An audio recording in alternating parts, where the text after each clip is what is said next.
ocasión tenemos la grata presencia de un distinguido profesor y jurista.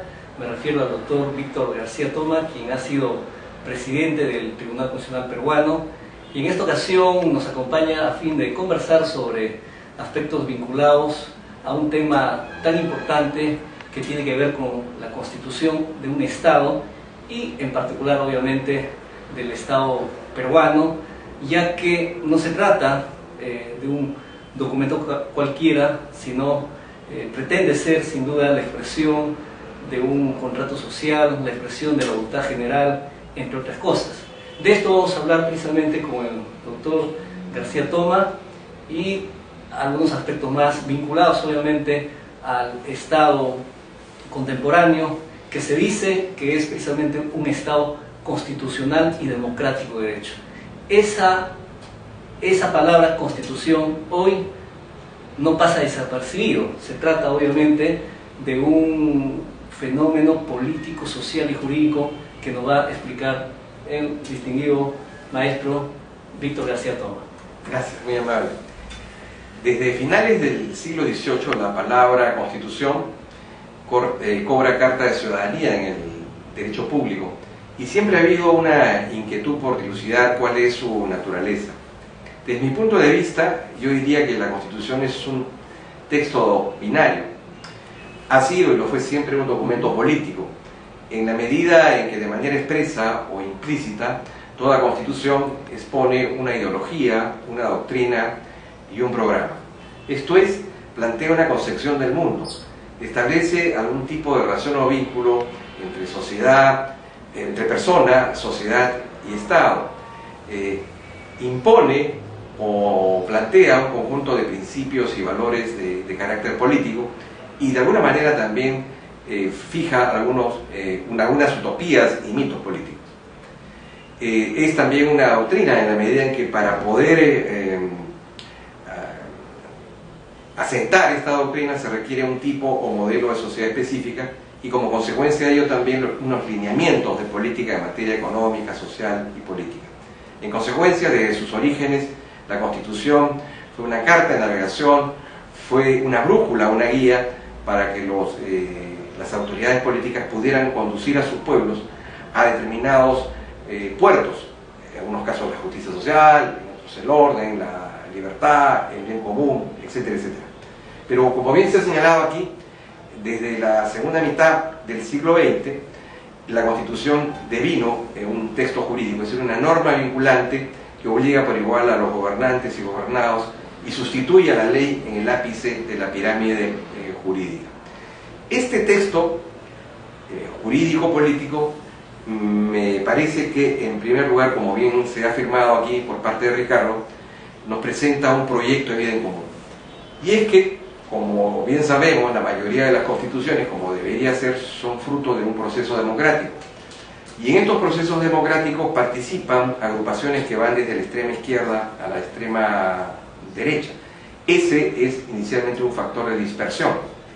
A este factor de dispersión, este primer factor de dispersión, se le agrega también el tema de la ubicación de los actores constituyentes en el mercado. Habrá algunos que defiendan al capital, otros al trabajo, y se han incorporado también agentes de los consumidores o usuarios. A esa segunda diferencia habría que agregarle el tema religioso, no tan profundo y sentido en el Perú, pero que en otras colectividades ha significado diferencias muy profundas. Y en países como los nuestros, hablo de Ecuador, Perú, ahora Chile, Ecuador, el tema étnico cada vez cobra más vigencia. ¿Por qué es importante la Constitución? Porque más allá de esas diferencias, a través de un pacto social, se logran encontrar determinados principios, determinados valores jurídicos y políticos, y algunas instituciones que permiten, por un lado, el que los ciudadanos de un Estado puedan configurar el libre desarrollo de su personalidad, pero por otro lado, fomentar, ¿no es cierto?, y alcanzar el bien común y el bienestar general. En esa perspectiva, la Constitución es un proyecto de bien común. Pero es también una póliza de salvaguarda de los derechos fundamentales, en la medida en que, si bien es cierto que, de acuerdo con la teoría naturalista, no serían necesarios que estuvieran inscritos en una Constitución, su mención en ella asegura las responsabilidades y los compromisos del Estado en pro de su salvaguarda, su desarrollo, de su promoción. En consecuencia, se convierte, ¿no es cierto?, en una suerte de documento de fianza, en un seguro para impedir, ¿no es cierto?, la amenaza o conjurar una infracción a estos derechos básicos. Es también un estatuto de poder, por cuanto la Constitución nos va a indicar quién manda, cómo manda, para qué manda y por cuánto tiempo se manda. Y a través de la Constitución se le da el baño de legitimidad que corresponde a las autoridades. Es también la Constitución la base del orden supremo de la República. Es decir, no existe norma, acto administrativo o acto político que de manera directa o indirecta tenga que ser concordante y coherente, tenga que ser armónico con algún principio, con algún valor o específicamente con una norma. Y por último, la Constitución es, como bien lo dice Peter Haberle, una suerte de autorrepresentación cultural del pueblo. Es cierto que las constituciones tienen, por lo general, instituciones semejantes, pero cada constitución en particular tiene un sello indeleble, un sello de identidad, que refleja lo que un pueblo es.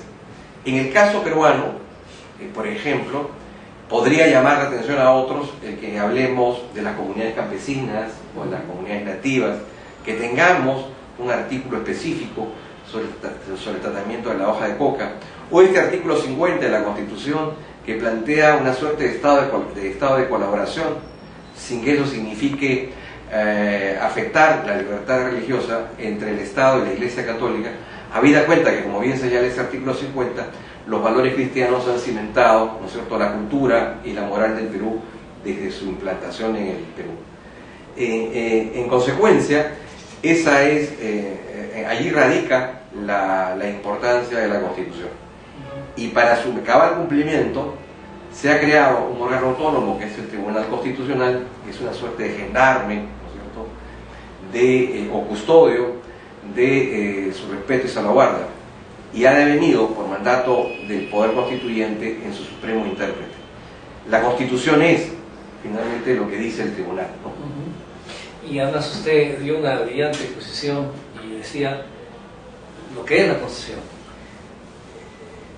¿No deberíamos decir, Marín, lo que debe ser la Constitución? La Constitución, digamos, plantea algunas cosas que son. ¿Ya? Recoge, ¿no es cierto?, de la historia de un pueblo, su identidad, pero también nos dice el debe ser, a lo que ese pueblo aspira. El concepto de nación tiene dos vertientes. Si miramos al pasado, aquello que nos une, la lengua, la raza, la cultura, las tradiciones, ¿no es cierto?, nuestras luchas por nuestra independencia. Pero también hay una mirada, ¿no es cierto?, hacia adelante, es decir, muy bien, ¿qué es lo que nos falta alcanzar?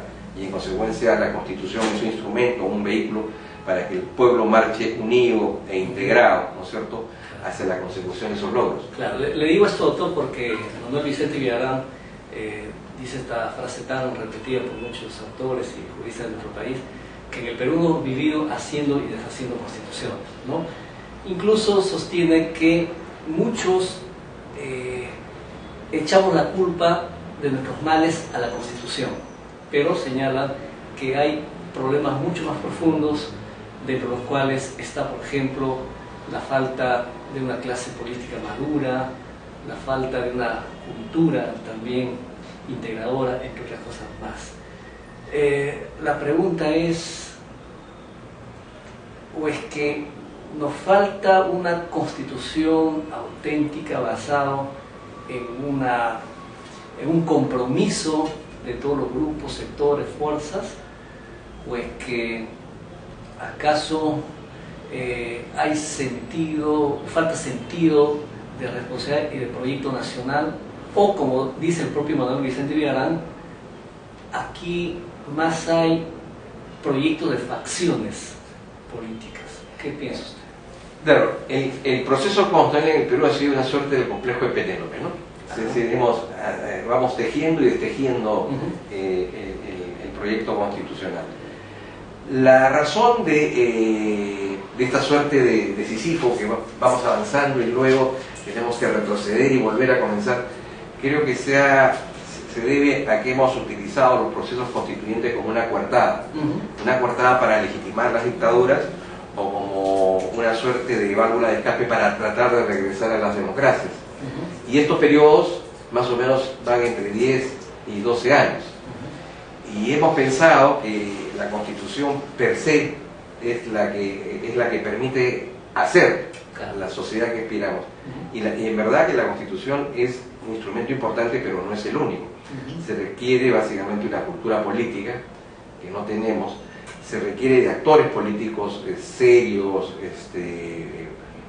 comprometidos, que no tenemos, y se necesita una ciudadanía que observe la Constitución como un catecismo, ¿no es cierto?, en el buen sentido de la palabra. En todo caso tenemos el catecismo, pero no tenemos los creyentes convencidos y fervorosos encargados no solo de su lectura, sino de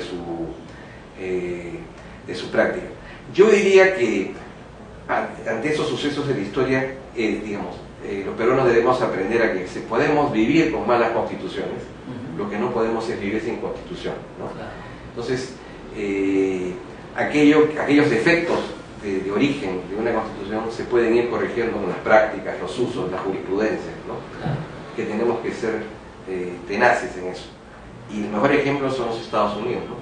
Una sola constitución más allá de 200 años. Claro, entonces frente a toda esta situación ciertamente de incertidumbre, porque en el Perú y en casi todos los países de América Latina periódicamente se da una especie de crisis constitucional, ¿no? En Perú como que ya estamos volviendo nuevamente a entrar a ese momento de discusión sobre la vigencia y legitimidad de la Constitución. ¿Qué nos espera frente a esta situación? Porque tengo entendido que ya está en el Jurado Nacional de Elecciones las firmas necesarias para iniciar el proceso de consulta popular o de referéndum para precisamente consultar al pueblo la vigencia de la Constitución presente, ¿no? También en el Poder Legislativo hay un proyecto de reforma total de la Constitución teniendo como base la Constitución del 79 y que además ha sido publicado en el Diario Oficial del Peruano. Y bueno, esto ya es sabido por todos, hay una sentencia del Tribunal Constitucional que oportunamente le dio, si no me equivoco, en ese entonces estaba el magistrado del Tribunal Constitucional, que por cierto se ha quedado en stand-by porque nada de lo que ha propuesto de forma inteligente y prudente el Tribunal Constitucional se ha hecho, ¿no? Entonces por eso le pregunto qué es lo que nos espera, porque finalmente desde el mundo académico obviamente hay que buscar, ¿no?, entrar en esa reflexión también de ir dando salidas institucionales. Yo creo que por un lado es la impaciencia y por otro lado la hipocresía, ¿no? La impaciencia porque la Constitución es una mozuela, es una niña, y a veces aparecen pues, los pedófilos, ¿no es cierto? Ya estamos en la etapa en donde se habían cumplido los tiempos y surge pues esta idea de cambiar la Constitución, ¿no es cierto? Y siendo una mozuela también ya queremos que engendre, lo cual sería pues un contrasentido. ¿Sí? Creo que la Constitución va a ir dando frutos, pero en la medida en que se vaya adaptando a la realidad, ¿no es cierto? Y este es un proceso paciente. Lo importante me parece que es el compromiso ciudadano de respetarla, de vivirla, ¿no es cierto? La Constitución no solamente es norma, es conducta por parte de gobernantes y gobernados. Entonces creo que hay que tener un poco de paciencia con la Constitución, pero por otro lado hay que tener el acto de sinceridad y de honestidad, en el sentido de que hay cosas que la Constitución no puede hacer, pero que sí corresponde hacer a los gobernantes y gobernados, que es su fidelidad y su compromiso militante, porque esa Constitución en el tiempo pueda ir cumpliendo las finalidades para las cuales ha sido dictada. Que se pueden llevar a cabo cambios, sí, siempre es posible, pero creo que ese cambio sin precipitación, de manera razonada, de manera consensuada, ¿no es cierto? Que no sea pues una expresión de una noche jacobina, en donde nos acostamos izquierdistas, amanecemos derechistas, Ahora estamos discutiendo, por ejemplo, un tema que parecía zanjado, un modelo económico, ¿no? Entonces, ahora estamos hablando otra vez del tema de la posibilidad de un grado mayor de intervención del Estado, y otra vez ingresamos a ese terreno de la discusión y de la diáspora, ¿no? Claro, claro. Entonces, disculpe que sea reiterativo en el tema, No, porque finalmente es la preocupación que no solamente se da en Perú, sino yo creo que esta es una corriente que se viene dando en toda América Latina a raíz de reformas, a raíz de aprobación de nuevas constituciones, y quizás tiene que ver también con el contexto político que estamos viendo en América Latina, porque en juego finalmente están los principios democráticos constitucionales y las instituciones, más allá de lo que se dice en el léxico constitucional de la Carta Formal, ¿no? Entonces, el tema es cuáles deben ser esas medidas para ir acercándonos a lograr construir una constitución que nos dé esa estabilidad política y jurídica en nuestro país. ¿Sí? ¿Qué pasos? ¿Por qué? Hay tres tipos de constituciones, ¿no? Ajá. Las llamadas constituciones normativas, que son una suerte de espejo. Uno lee el texto y observa la realidad y encuentra que hay un matrimonio feliz, ¿no es cierto? Imagino que ese es el países como los escandinavos, Suecia, Dinamarca, ¿no? Claro. Suiza, ¿no? En donde no hay grandes diferencias entre lo que dice la Constitución y lo que sucede en la realidad. Hay las llamadas constituciones nominales, que es digamos, las constituciones normativas es el traje hecho a la medida, ¿no? Las constituciones nominales es el saco enorme. O sea, hay partes de la Constitución que nos quedan demasiado largas y hay partes de la Constitución que nos quedan chicas. Es decir, hay un problema de desadaptación. Ese creo que es el caso peruano, y frente a ello creo que la corrección es la jurisprudencia y las conductas y prácticas políticas. A lo que siempre debemos escapar es a las constituciones semánticas, a las constituciones disfraz, que tiene dos expresiones. Uno es el caso de la Constitución cubana. Estoy seguro que a Fidel Castro no le molesta una sílaba, un punto, ¿no es cierto?, de esa constitución, porque es una constitución hecha para consolidar, digamos, un modelo político. O la Constitución disfraz, que es la de Fujimori, ¿cierto? Esa constitución en la que decía que el Poder Judicial es autónomo y no era autónomo, que existía prensa libre y era la prensa de los Wolfenson, la prensa de los Winter, la prensa de los Cusillat. Una constitución que decía que había parlamento, pero era el parlamento con Viper y con documentos elaborados en el Servicio de Inteligencia. Entonces, sí, nosotros tenemos una constitución nominal, en donde hay parte de la constitución que se cumple, y por eso hemos sentido alargados, y hay otra parte de la constitución que sigue siendo letra muerta. Entonces, eso tenemos que darle vida a esa parte de la constitución, ¿no? Claro. ¿No será quizá que esta constitución está quemando esos tres momentos o tipos de constituciones?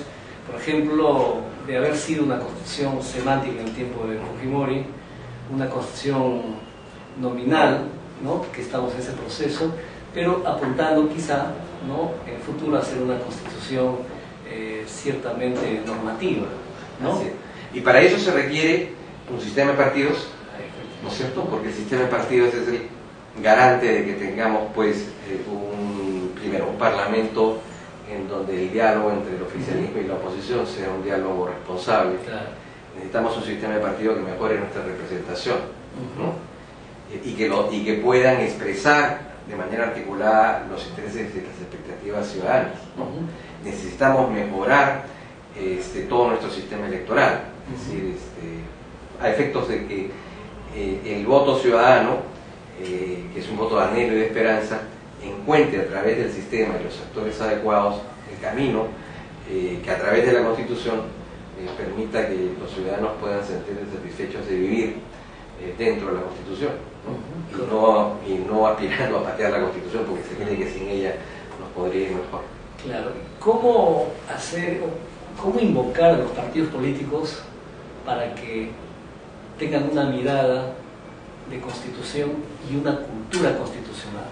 Yo diría que lo primero, si es que hay que hacer una reforma, esa reforma es la reforma del sistema político, ¿no? El voto preferencial es perverso, el sistema de listas incompletas es perverso, las demarcaciones electorales lo que permiten es la dispersión de la representación parlamentaria, el no establecer una suerte de carrera política.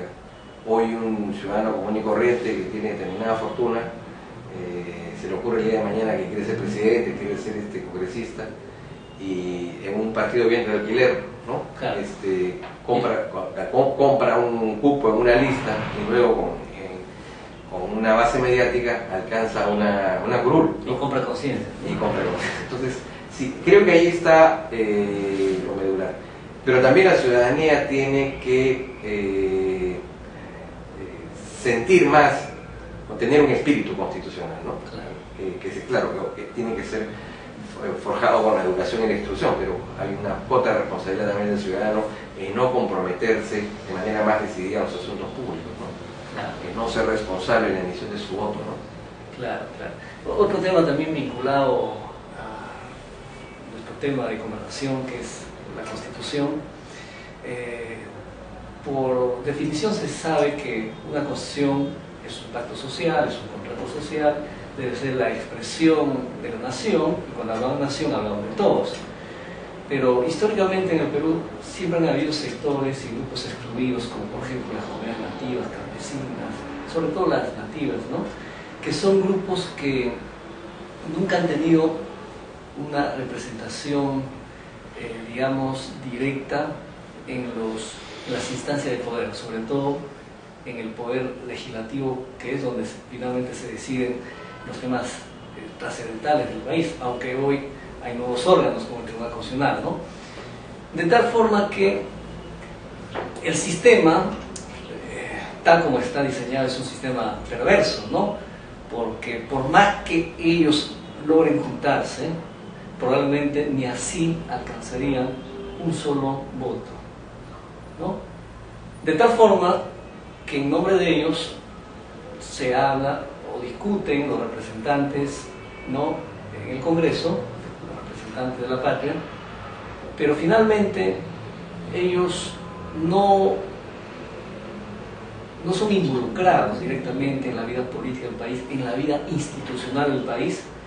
¿No cree que ahí la Constitución debe pasar de ser una Constitución, digamos, referencial a una Constitución inclusiva que permita y que busque los mecanismos de que estos sectores, que históricamente, además que el Perú tiene una deuda con ellos, porque ellos siguen siendo lo de siempre, los pobres, los excluidos, con los mismos rotos en los mismos lugares, pero necesitamos a lo mejor que ellos estén, obviamente, en estas instancias de decisiones. Por ahí no cree que se puede hacer algunas reformas procurando una inclusión política más que social en términos, digamos, de solamente repartir el presupuesto, sino también de que tengan vida política activa, decidiendo en aquellos órganos donde se decide la vida del país? En realidad el sistema de alguna manera lo plantea, aunque eso no se plasma en la realidad, ¿no? Nuestra Constitución reconoce la existencia de las comunidades campesinas y las comunidades nativas. Reconoce una jurisdicción especial para ellos. Establece, aunque no se ha implementado, que los jueces de paz, no letrados, serán elegidos por voto ciudadano, lo cual implica que en las comunidades campesinas y nativas no es el Estado, a través del Consejo de la Legislatura, sino serían ellos mismos quienes elegirían a sus jueces de paz no letrados. Hay en la legislación del proceso de intervención el llamado cupo cerrado para los representantes de comunidades campesinas y nativas. O sea, hay algunos elementos que reconocen al Estado peruano como un país pluriétnico y pluricultural. Sin embargo, nada de lo que aparece en el texto se refleja en la realidad. En consecuencia, creo que hay un compromiso político por parte de los partidos en que esas herramientas que la Constitución ha dado cobren vida, ¿no? Entonces, sí hay algunos indicadores que podrían ayudar. Y no tiene que ver quizás también algo con el sistema de representación política, por ejemplo, como en Colombia, estos sectores excluidos o que eran excluidos tienen una representación directa donde ellos mismos eligen a sus representantes y de esa manera tienen voz y voto, ¿no? Quizás podría ser una forma. Claro, por ejemplo, un tema es estableciendo una nueva expresión de los distritos electorales, ¿no es cierto? Claro. En donde la elección sea unipersonal, ¿no es cierto? Y por secciones específicas. Entonces ellos representan a un segmento específico, ¿no? Claro. Porque ahora es demasiado abierto, y entonces los congresistas representan a todos y no representan a nadie, ¿no? Ese es un problema. Sí, efectivamente. Bueno, como habrán podido apreciar, este es un tema realmente interesante. Además, el mundo académico es así, y qué mejor oportunidad de conversar con el doctor Víctor García Toma, un distinguido profesor, jurista, maestro, autor de libros en materia de derecho constitucional, procesal constitucional, teoría del Estado y ciencia política, ¿no? Para, aprovechando la ocasión, obviamente, aclarar estos temas, porque la idea es también difundir el pensamiento jurídico constitucional, hacer docencia también cívica, que es creo que una de las deudas que tenemos actualmente, porque hasta creo, si no me equivoco, se han quitado de la educación pública, el curso de educación cívica, ¿no? Y hasta en la historia. Hasta en la historia, ¿ya? Entonces, algo tenemos que hacer, ¿no? El doctor García Toma, ya para finalizar este interesante diálogo, sus palabras finales, no solamente para la comunidad académica de Perú, sino de Latinoamérica, a fin de poder, pues, difundir estas ideas y preocupaciones desde la comunidad académica. No, agradecerte, Ricardo, por la oportunidad, y ojalá que ese sentimiento constitucional pudiera incorporarse al colectivo nacional. Es decir, la Constitución no es la fuente, no es la fuente de salvación del Perú, pero sí, evidentemente, es un canal que nos conduce, digamos, a mejores destinos de los que hemos tenido antes, ¿no? Muchísimas gracias.